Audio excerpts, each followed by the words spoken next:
I found two armed HOA cops standing in the middle of my vineyard at sunrise.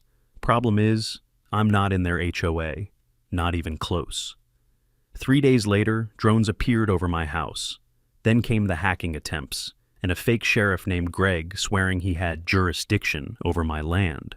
So, I set a trap, one built specifically for his ego, and when Greg showed up screaming, slicing open a bag he swore was full of drugs, it exploded in his face. That's when the handcuffs finally came out. Sunrise has a particular way of touching my land, slow, warm, almost apologetic, like it's stepping softly through the vines so it doesn't wake anything before its time. That morning was no different. The sky was a quiet wash of gold, and the rows of Cabernet leaves shimmered with dew that looked like someone had dusted the world with broken glass. It was peaceful, the kind of peaceful a man learns not to take for granted once he's lived long enough. I'd just finished tightening the trellis wire along the south row, listening to the soft crackle of dry earth waking under my boots, when I caught something out of place. A shape. Two shapes, actually. Dark silhouettes standing dead center in my vineyard, as if they owned the place. At first, I thought maybe they were hikers lost off the trail, or some early morning bird watchers who took a wrong turn. But hikers don't move like that, like they're clearing corners, and bird watchers sure as hell don't carry sidearms. I froze there for a moment, one hand resting on the post, letting my eyes adjust. Two men, matching uniforms, dark navy, not quite police, not quite security, guns on their hips, cheap holsters, straps positioned the wrong way. And on their sleeves, the stupidest thing I've seen in all my years. A patch shaped like a badge, except instead of a star or an eagle, it had a little printed pine tree, and the words, Lakeside Bluffs Community Enforcement Unit. Community Enforcement Unit. I almost laughed.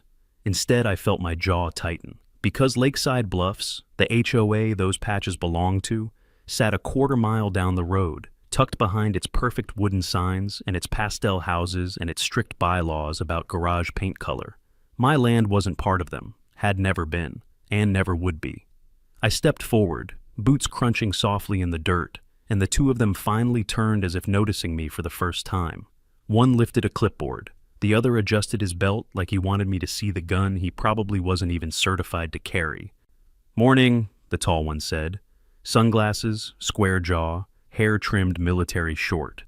Except his stance was wrong. He was leaning too far forward, knees stiff. A man might read that as confidence. I read it as someone trying to look like something he wasn't trained to be. "What are you doing on my land?" I asked. The tall one smiled the way someone smiles when they think paperwork protects them. "Routine perimeter inspection," he said, "part of the HOA safety initiative." I stood there a second, letting the words settle like smoke. Then I did laugh, quiet, genuine disbelief. "This land isn't HOA," I said. "Never has been, never will be." The two exchanged a look, not the embarrassed kind, no. It was the kind men share when they think the person in front of them doesn't understand how the world really works. "Sir," the tall one said again, "your property borders the community. That grants us secondary jurisdiction for safety reviews." "Secondary jurisdiction," I repeated. "Is that what they're calling trespassing these days?" His smile faded, but his partner stepped forward, tapping a button on the chest of his vest, like he was activating a body cam. Except the body cam was off-brand, strapped on backward, and had a blinking red light that meant it wasn't recording at all. These men weren't cops. They were actors who didn't know their lines. I felt something old in me stir, something I thought I'd hung up years ago. The part of me that used to walk into rooms full of people lying to my face and had to figure out who was going to make the evening news and who was going to make court in the morning. I didn't introduce myself, didn't tell them who I used to be, didn't need to. I simply pointed toward the gravel drive. "Out," I said. "Now." The tall one blinked, surprised I wasn't playing whatever little authority game he expected. "Sir, refusal to cooperate could—" "Out," I repeated, this time sharper. He opened his mouth again, but I stepped forward first. One slow step. The kind that says this conversation just ended. Both men hesitated. Then, finally, they turned and walked off my property, muttering something about documentation and non-compliance. When they reached the road, they paused, as if waiting to see if I'd look away. I didn't. Not until they were gone. I exhaled slowly. In my lifetime, trouble rarely announces itself with sirens. It arrives quietly. Soft steps, forced smiles, men pretending to be something they're not. And as the sun reached over the treetops, warming the tops of the vines, I couldn't shake the feeling that those two weren't the beginning of something. No, they were the warning, the first ripple before the storm. I didn't expect to see those fake cops again, not so soon at least. But trouble doesn't like to travel alone. It brings friends. And it brought me one in particular. 2 days after the inspection, I was tightening a wooden brace near the front gate when I heard the crunch of tires on gravel. Slow, heavy, too heavy for a sedan, too slow for delivery trucks. That left one thing, someone trying to look important. I straightened up, wiped the dust off my palms, and watched an aging silver Tahoe crawl to a stop just outside my property line. The engine stayed running. The driver door opened with that creak older American SUVs make when they have lived through a few too many summers. A man stepped out. Tall, broad-shouldered, built like someone who had once been in shape and refused to admit he wasn't anymore. Aviator sunglasses, jacket with a faded sheriff's department patch still clinging by 2 loose threads, as if the jacket itself couldn't decide whether to retire. He didn't look at the Vineyard first. He looked at me. The kind of look a man gives when he's gauging whether he should try intimidation or skip straight to domination. He walked toward the gate with a deliberate heaviness, boots thudding in the dirt. Halfway there, I noticed something telling. His right hand hovered near his hip every few steps. Old habit, cop habit. Except the way he held that hand, it was all wrong, too stiff, too rehearsed, like a man trying to remember a role he hadn't played well, even back when he still had a badge. "Morning," he said, stopping just short of the fence. His voice was gravel wrapped in smoke. I nodded. "Help you with something?" He smiled, thin, crooked, like he'd practiced it in the rearview mirror. "Name's Greg Wallace. I'm the community enforcement captain for Lakeside Bluffs." I didn't respond right away. I just looked at him, letting the title sit there long enough for both of us to taste how ridiculous it sounded. "Community enforcement captain," I repeated, keeping my face straight. "That's something they print on business cards?" His jaw twitched, just a little. I'd struck a nerve, which told me something more useful than any introduction he could have given me.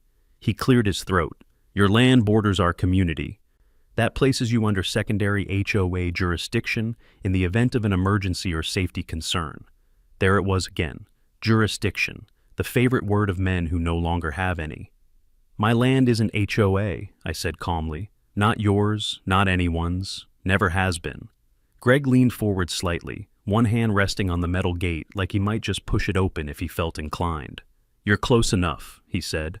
"Close enough that what happens here affects us, which means I get to take a look around when I need to."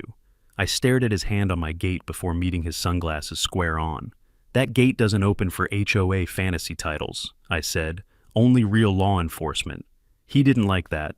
His mouth twitched, his shoulders tightened. He straightened his jacket like he used to do before stepping out of a patrol car, except this time, there was no badge, no authority, just muscle memory and a bruised ego.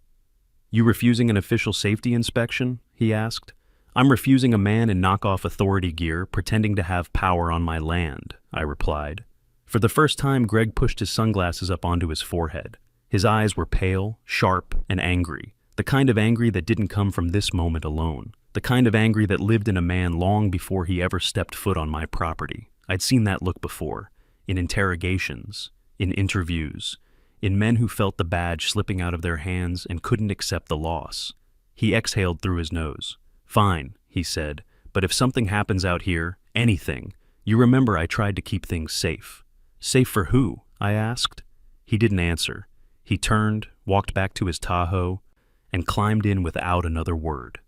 The door slammed, the engine revved, and the tires spat gravel behind him as he drove off faster than a man needing to prove a point should.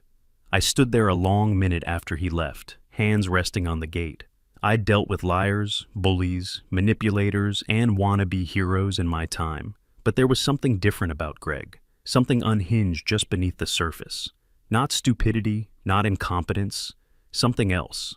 A man who lost real authority, and had found a new playground to pretend he still had it. And I had the unsettling sense, deep in my bones, that Greg Wallace wasn't finished with me, not by a long shot. Greg didn't come back the next day. He didn't have to. Men like him don't knock twice.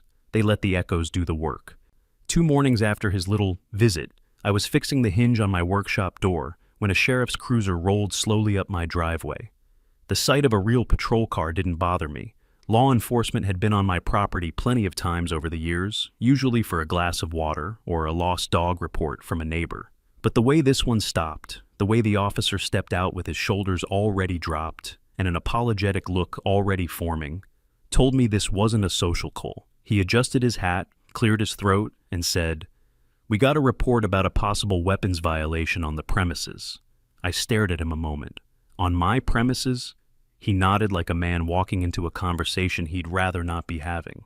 Caller said there were firearms stored in public view. Thought it might pose a risk to the neighborhood. I almost asked if the caller's name rhymed with Greg, but the officer looked uncomfortable enough already. Instead, I walked him to the workshop, pointed through the window. Inside, against the far wall, was my locked, bolted steel gun cabinet, visible only if you stood at a precise angle outside and squinted through the glass. The officer took one look and sighed. "Yeah," he muttered, "that's not a violation at all." "I know," I said. He apologized, sincerely, said he'd file it as a non-issue, said he hoped it wouldn't happen again. It happened again. 48 hours later, this time the call was about a strong alcohol odor drifting into the neighborhood. A strong alcohol odor. I live on a vineyard. Wine is literally airborne here in the summer. Same officer, more apologetic than before. We both stood in the driveway, listening to the hum of bees and the quiet of the morning, and he ran a hand over his face like he was trying to rub away secondhand embarrassment.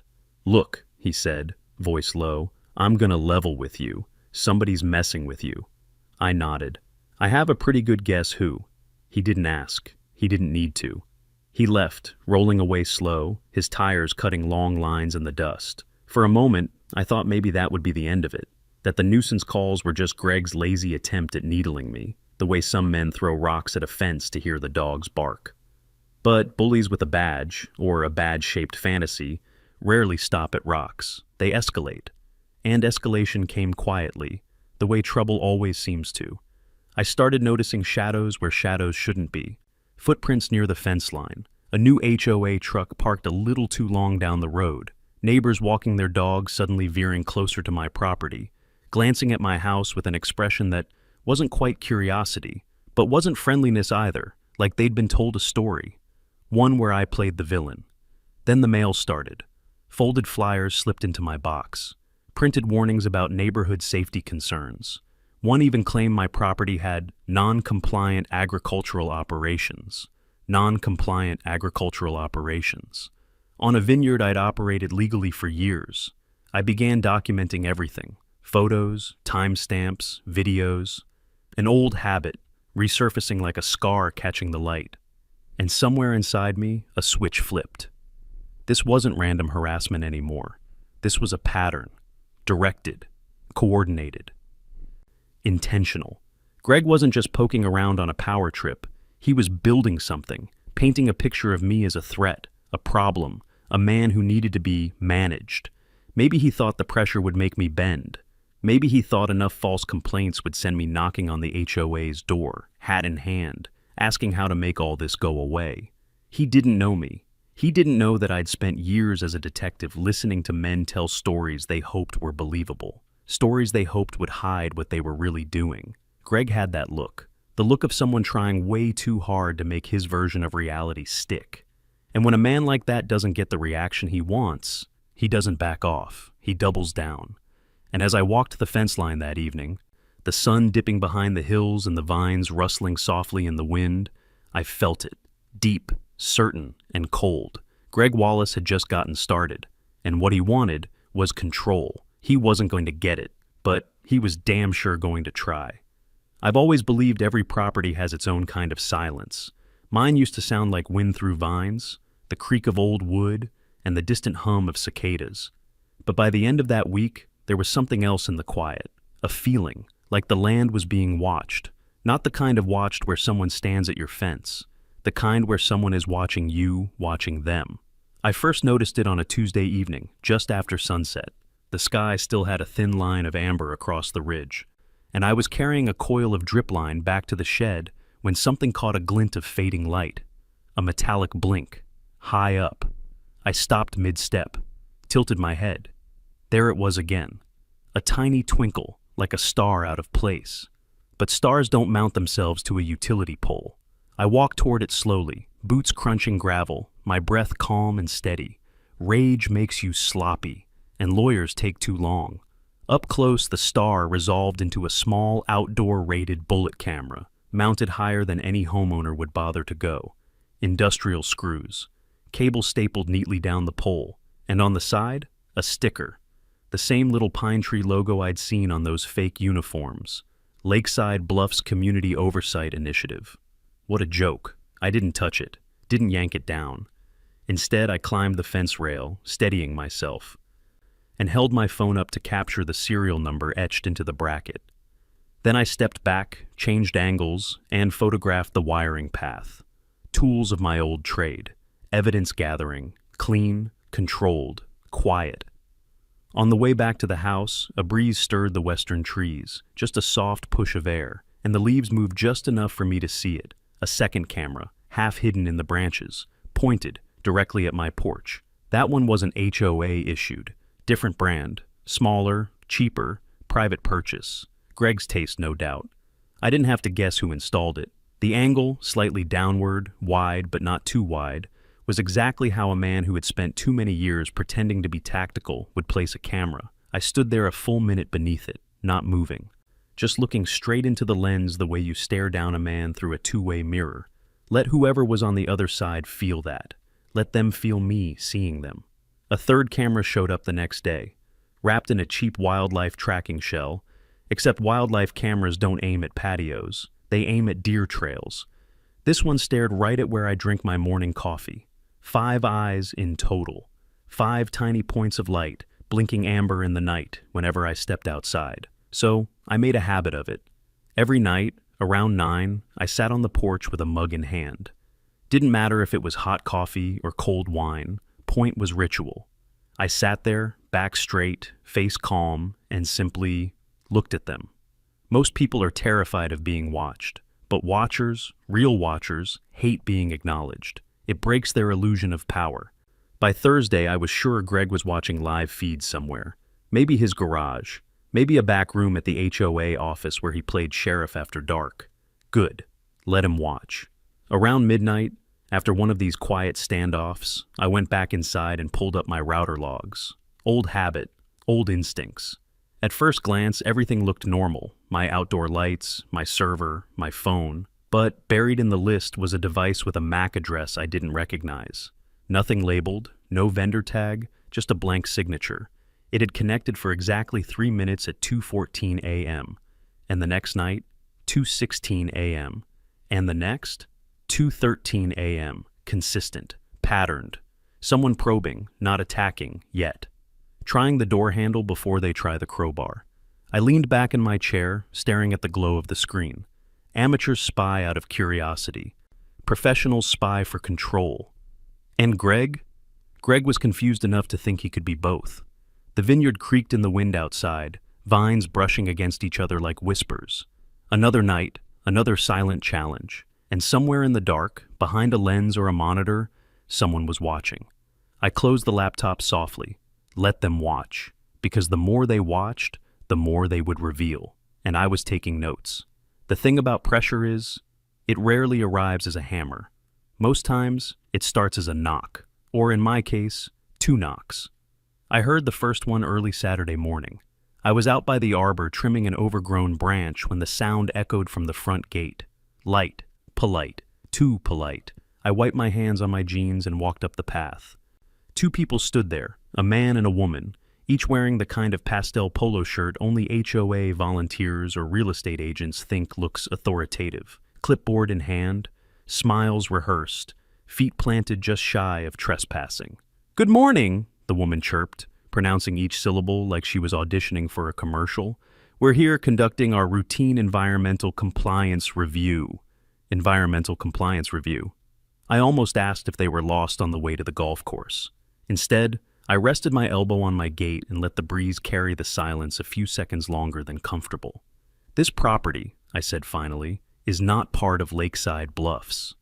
"Oh," she said brightly, as if she'd anticipated that line and had practiced her response. "Yes, we're aware. However, due to adjacent ecological risk," I held up a hand. "Stop." Their smiles froze. "You have 5 seconds," I said calmly, "to step off my property line and keep walking." At 6 seconds, I stopped being polite. The man blinked. The woman swallowed. Both stepped back without waiting for second number 2. They retreated down the road in a hurry, pastel polos fading into the distance like melting sherbet. But their presence wasn't the point. They hadn't come to inspect anything. They'd come to test the boundaries, to see how far they could lean before I leaned back. They got their answer. But just as the wind never blows from one direction forever, HOA pressure never arrives from only one angle. The second knock came that afternoon. Not on my gate this time, on my piece. I just sat down with a glass of cold Sauvignon Blanc when that wind shifted again. A shadow crossed my porch. No knock, no greeting, just a presence. And there he was, Greg Wallace, standing on the county sidewalk like a gargoyle waiting for permission to breathe fire. Arms crossed, jaw tight, sunglasses on even though the sun had dipped behind the hills. He didn't say anything at first, didn't need to. He just stood there, letting me see that he had watched the volunteers retreat, like a general inspecting the battlefield after scouts report back. "Your attitude," he finally said, "is causing problems." "For who?" I asked. "For the community." "That community isn't mine. It affects you." "No," I corrected. "You're affecting me." That made his nostrils flare. A full quiet second ticked by.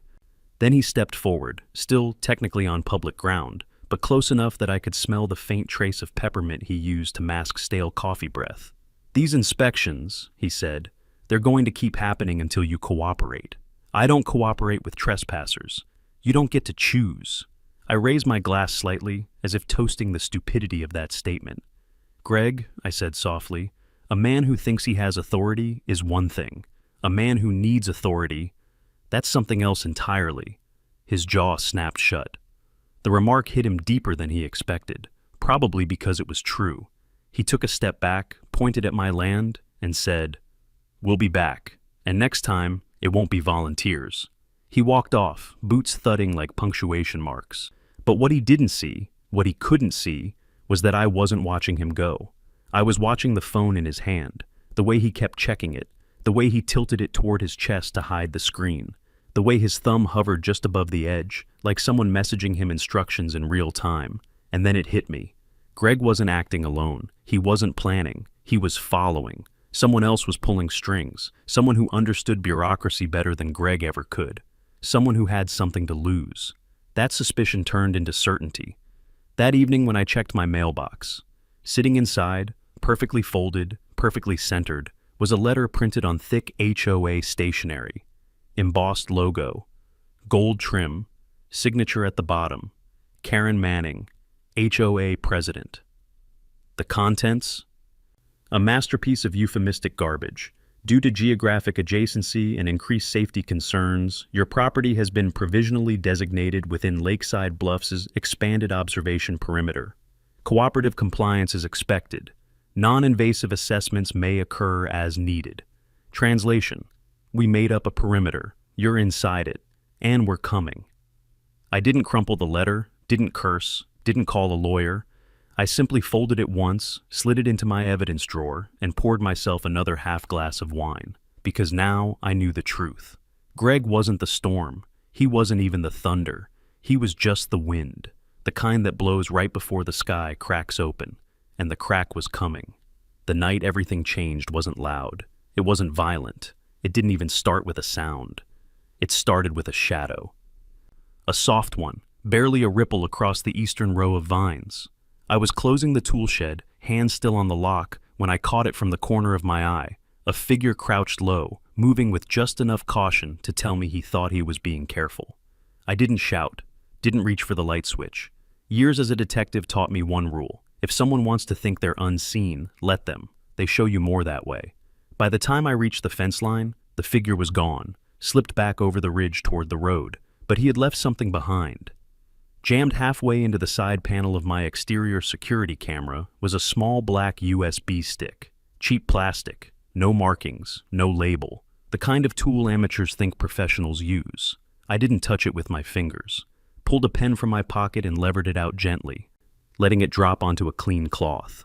Back inside the house, I powered up my old investigation laptop, the one with no Wi-Fi card, no Bluetooth, and no mercy for malware. I plugged the USB in.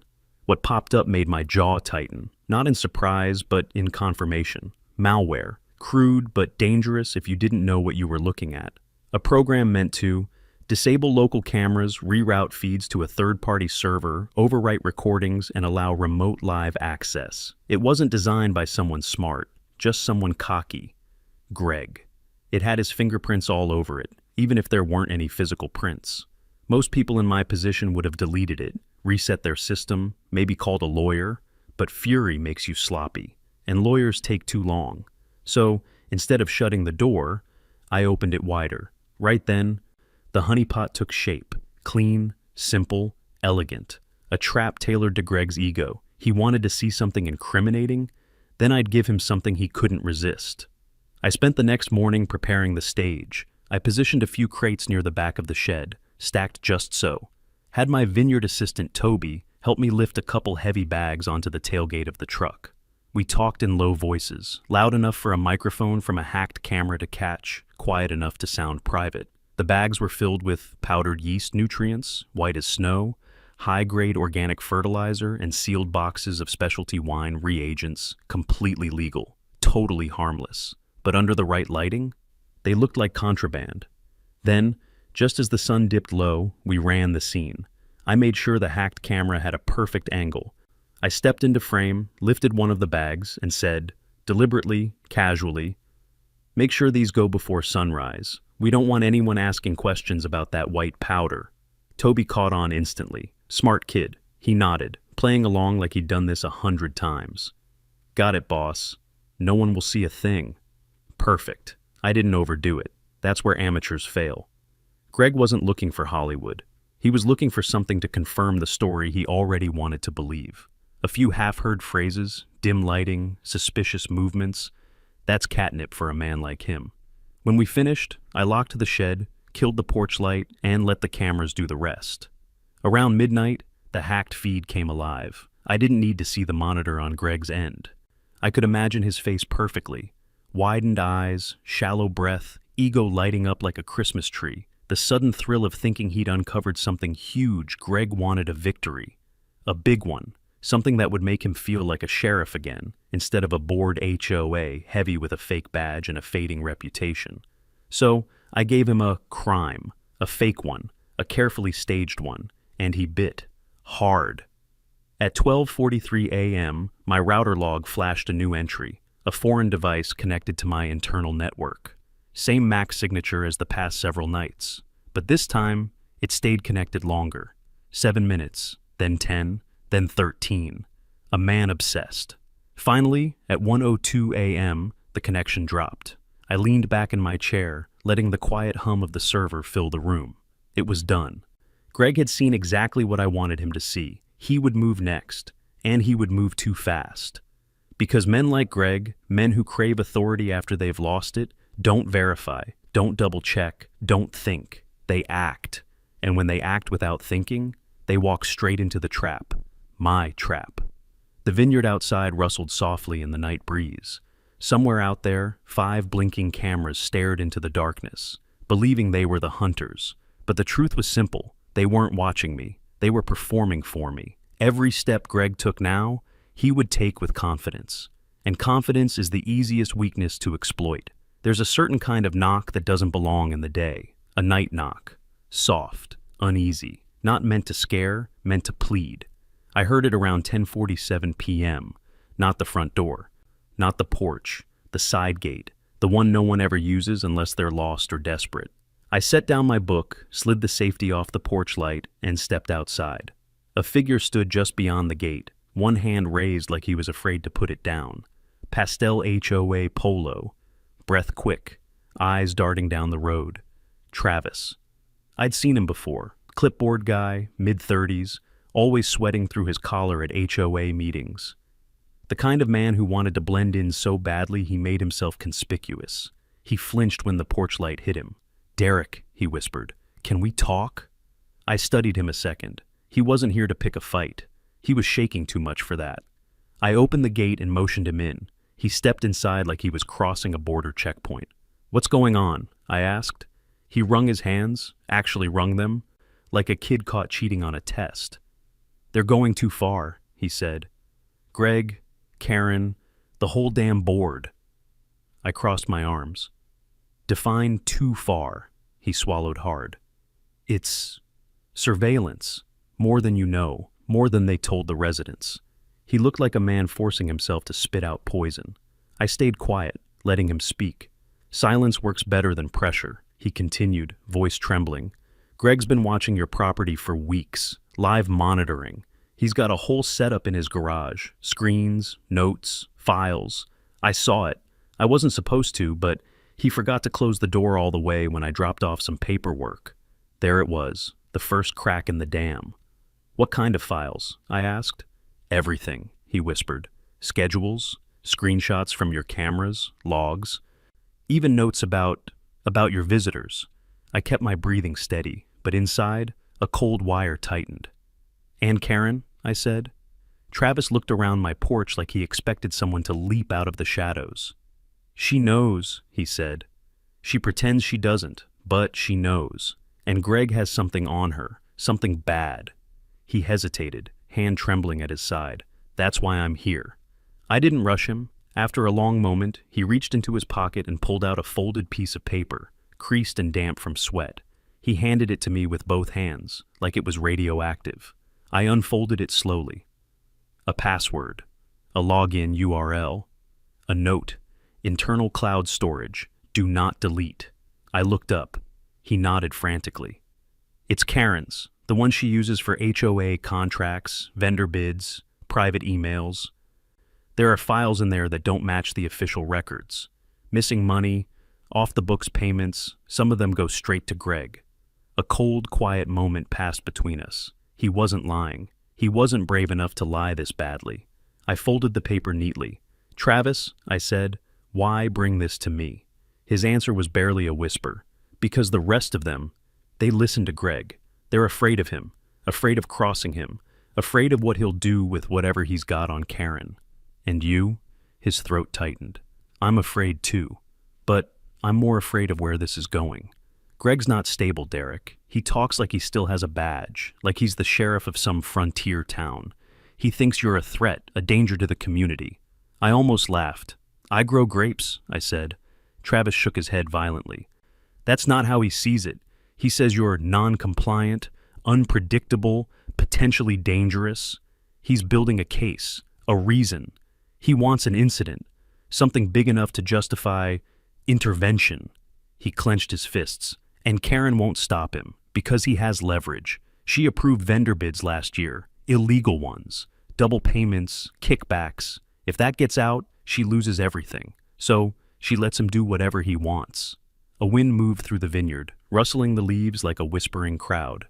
I stared at the man in front of me, sweaty, terrified, trying to hold himself together. He wasn't a hero. He wasn't even a brave man. But tonight, fear pushed him to honesty. "What do you want from me?" I asked. Travis blinked rapidly, as if he hadn't actually thought that far. "I want it to stop," he said. "I want someone to do something. And you're the only one Greg can't intimidate."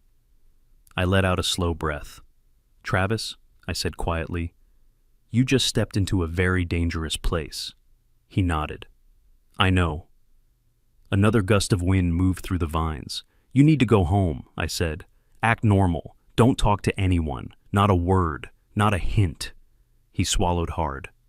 "And Derek?" "Yes?" "I never came here. You never saw me." I held his gaze. "For your sake," I said. That's exactly how it happened. He slipped out the side gate and vanished into the dark, his footsteps quick, almost frantic. I watched until the night swallowed him whole. Then I unfolded the paper again. The password sat there quietly. A key, a confession, a spark waiting for a match. Greg wasn't just watching me. He wasn't just harassing me. He was building a narrative. But now, I had the first thread that could unravel his entire web, and I intended to pull it.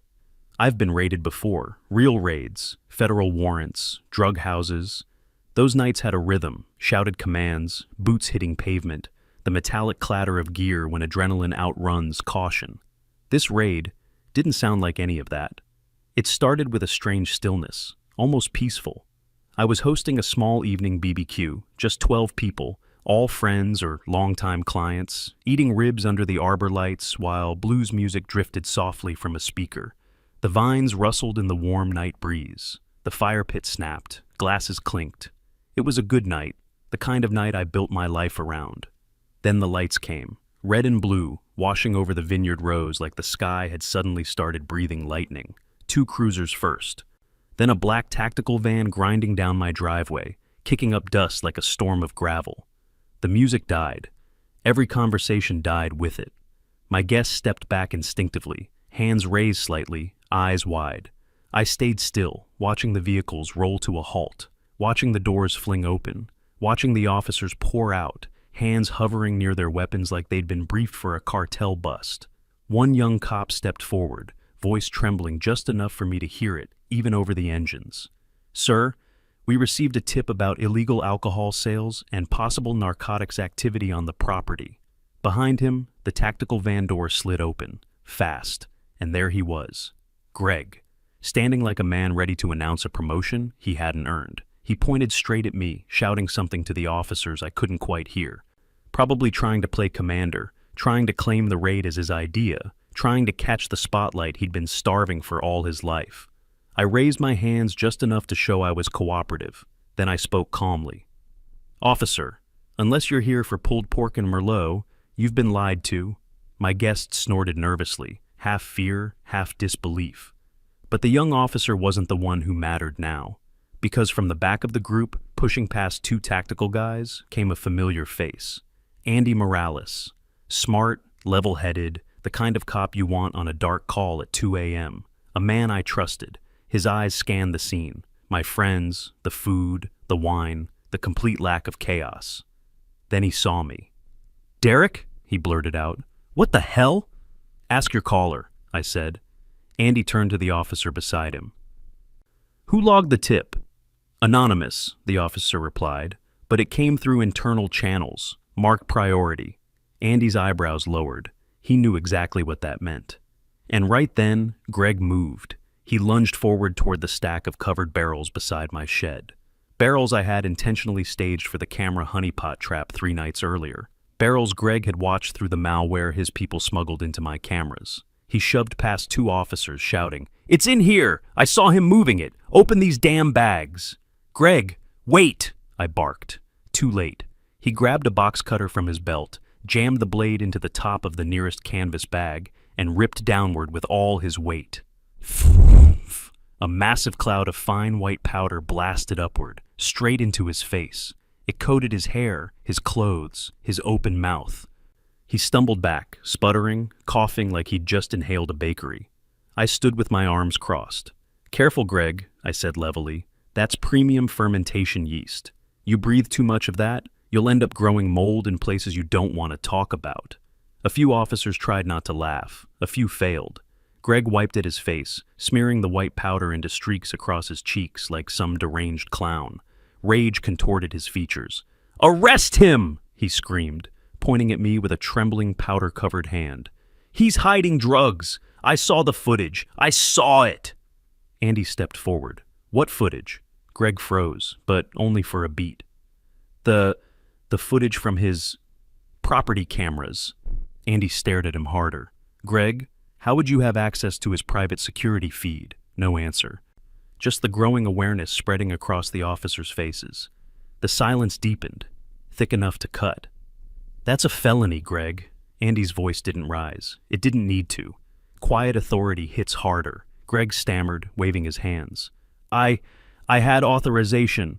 HOA oversight. Emergency jurisdiction." "No, you did not," Andy said. 2 officers stepped closer to Greg, not aggressive, just ready.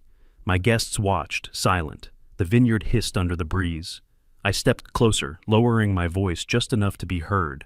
"Greg, you walked into a trap. My trap. The only illegal thing here tonight is you."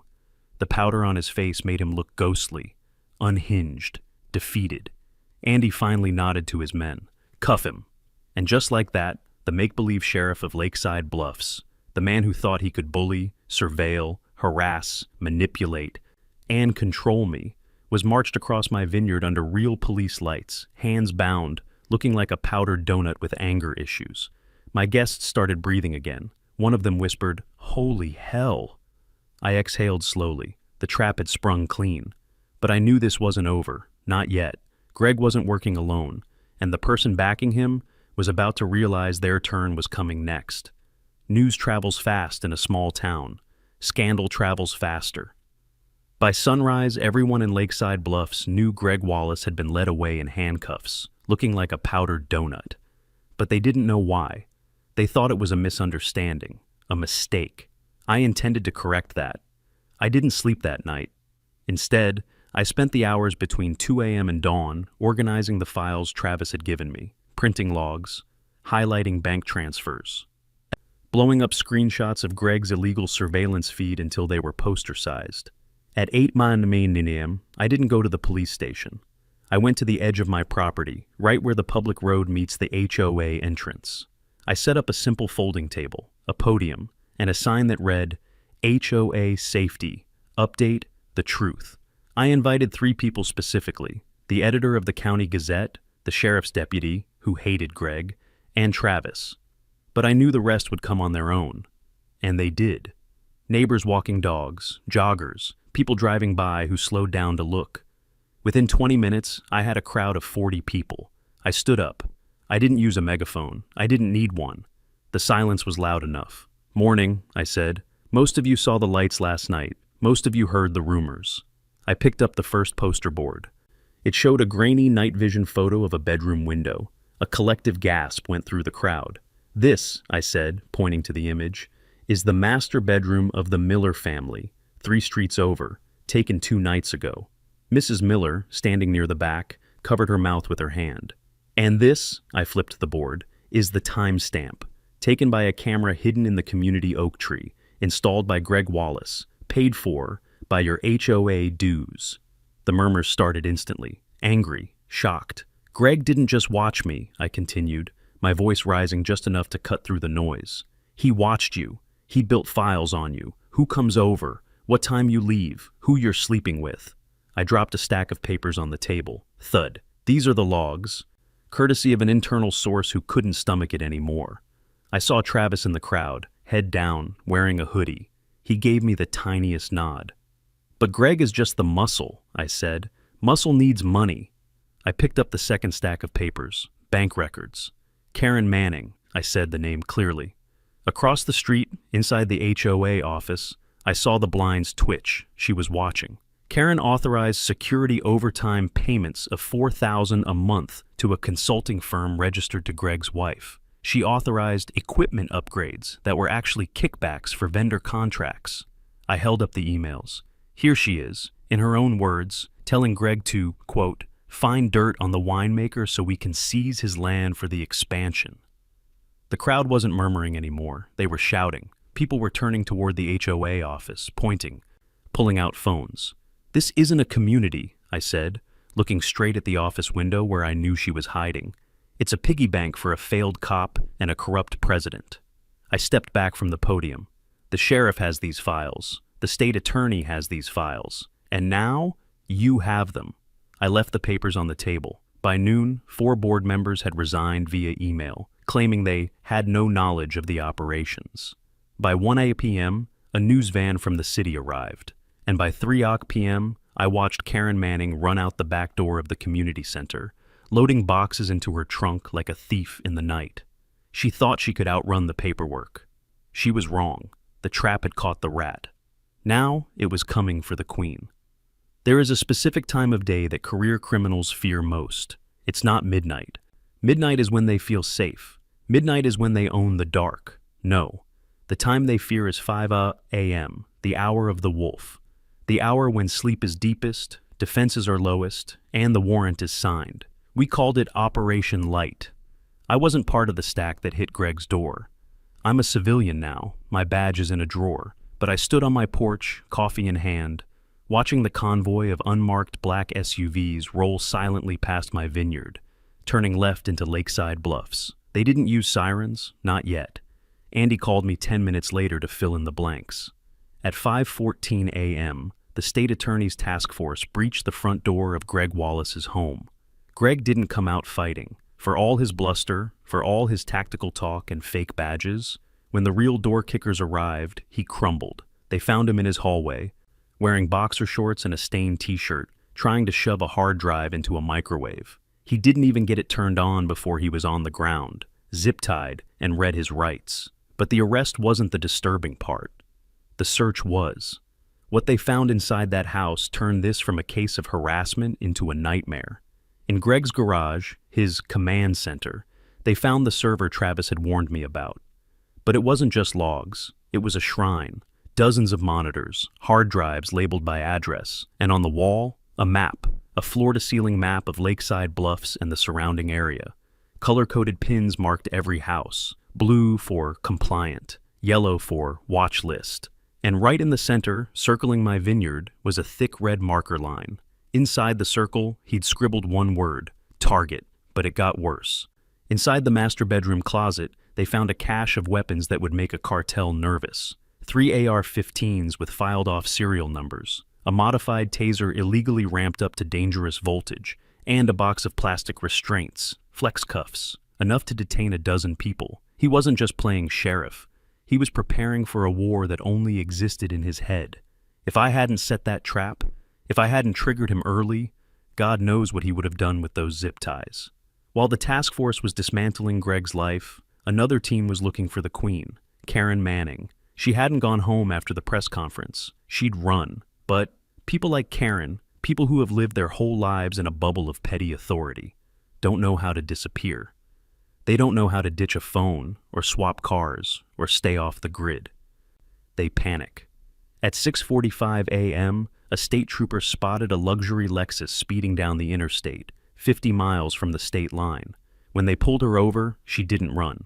She locked the doors and screamed. She screamed that she was the president of the association. She screamed that this was a conspiracy. She screamed until the glass broke and they dragged her out. In the trunk, they found 2 suitcases. One was filled with clothes. The other was filled with $140,000 in cash, money drained from the HOA's emergency repair fund just hours before the accounts were frozen. By 9 a.m., the sun was fully up over my vineyard. The SUVs were gone. The sirens had faded. My phone buzzed. A text from Andy. Short, professional. Both in custody. Evidence secured. It's over. I looked out at the rows of vines, stretching green and calm toward the horizon. The dew was drying on the leaves. The birds were singing. The watchers were gone. The cameras were dark. The shadow that had been hanging over my land for weeks had finally, completely vanished. I took a sip of my coffee. It tasted better than it had in years. But I knew there was one act left. The arrest is just the beginning. The real end happens in a courtroom. And I intended to be in the front row. Courtrooms have a specific smell: floor wax, old wood, and nervous sweat. It's a smell I hadn't breathed in years. But walking into the county superior court that Tuesday morning, it felt like putting on an old coat. Heavy, familiar. The trial took 3 weeks. 3 weeks of jury selection. 3 weeks of expensive defense lawyers trying to paint Greg Wallace as an overzealous community guardian and Karen Manning as a victim of circumstances.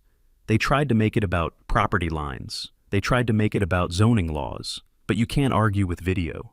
On the 4th day, the prosecution played the footage from the honeypot night. The courtroom was dead silent as the jury watched Greg on the large monitors. They saw him creeping through the dark. They saw him trespassing. They saw him hacking a private system. But the nail in the coffin wasn't the video, it was the audio. Travis, nervous, shaking Travis, took the stand, and he brought the recordings. The jury listened to Greg's voice, recorded in his own garage, bragging to a buddy on the phone. Once I plant the evidence, the winemaker is gone. Then we take the land. Karen's already got a buyer lined up for the expansion. Gasps rippled through the gallery. I sat in the front row, watching Greg's back. He didn't turn around. His shoulders were hunched. The arrogance was gone, replaced by the shrinking posture of a bully who realizes the teacher is finally watching. Karen refused to look at anyone. She stared at her hands, weeping silently, playing the part of the fragile old lady. It didn't work.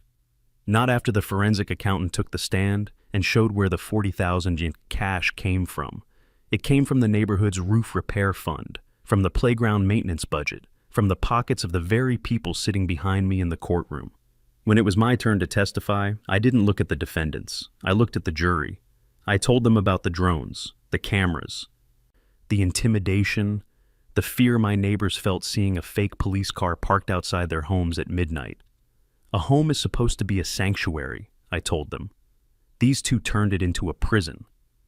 The jury deliberated for less than 4 hours. When they returned, the air in the room felt electric, that heavy, static silence that comes before a lightning strike. The judge, a stern woman who had zero patience for abuse of power, asked the foreman for the verdict.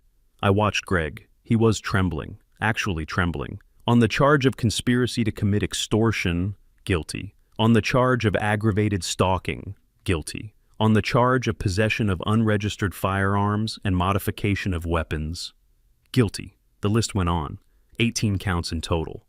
Then came the sentencing. The judge looked over her glasses at Greg Wallace. "Mr.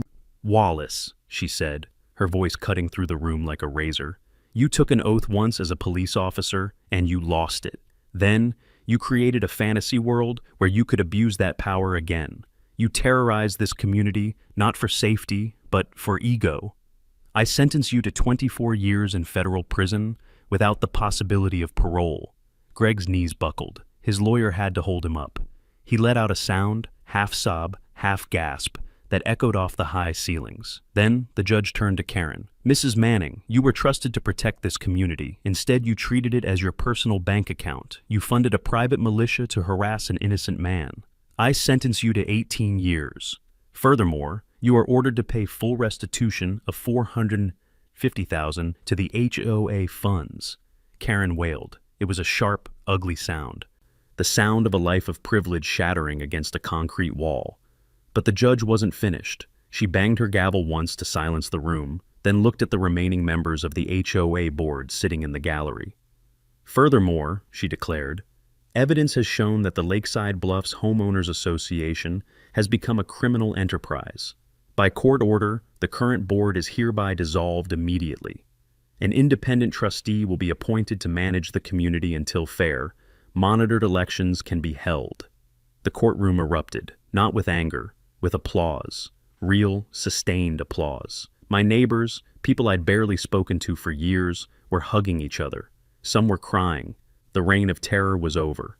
I stood up, buttoned my jacket, and walked out into the hallway. Andy was waiting for me. He didn't smile. He just nodded.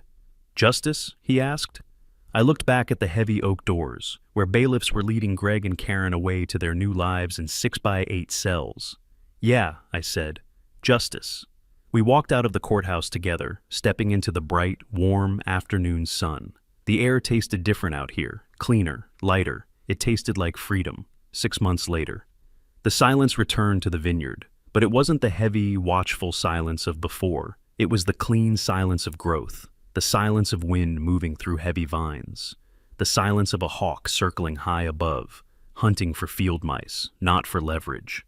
I spent the morning of the Harvest Festival walking the perimeter. The expanded observation zone was gone. The cameras in the trees, gone. I took the last one down myself, tossed it into the recycling bin, and watched the garbage truck crush it into scrap plastic. The drones don't fly anymore. The neighborhood has changed too. With the king and queen of Lakeside Bluffs serving federal time, the fear evaporated. People wave now, real waves, not the nervous, check who's watching waves. Travis was elected the new HOA president. He didn't want the job. He tried to run away when they nominated him. But that's exactly why he's perfect for it. He dismantled the enforcement committee on his first day. Now, the HOA worries about what it's supposed to worry about: pool maintenance and flower beds. I reached the front gate, the same gate where Greg had stood, and demanded my obedience. I drilled a new sign into the wood, solid oak, brass lettering. I made it myself. It reads, "Private property, cameras recording, Sheriffs by appointment only. No HOA jurisdiction beyond this point. I stood back and admired it. It wasn't a warning, it was a fact. By sunset, the tables were set under the arbor. This time, there were no flashing lights, no tactical vans, no screaming men covered in yeast, just friends, neighbors, even a few of the folks who used to be afraid to look at my house. The smell of slow-roasted pork and wood smoke filled the air. Bottles of my best reserve Cabernet were being uncorked. The sound of laughter, loud, genuine laughter, drifted up toward the stars.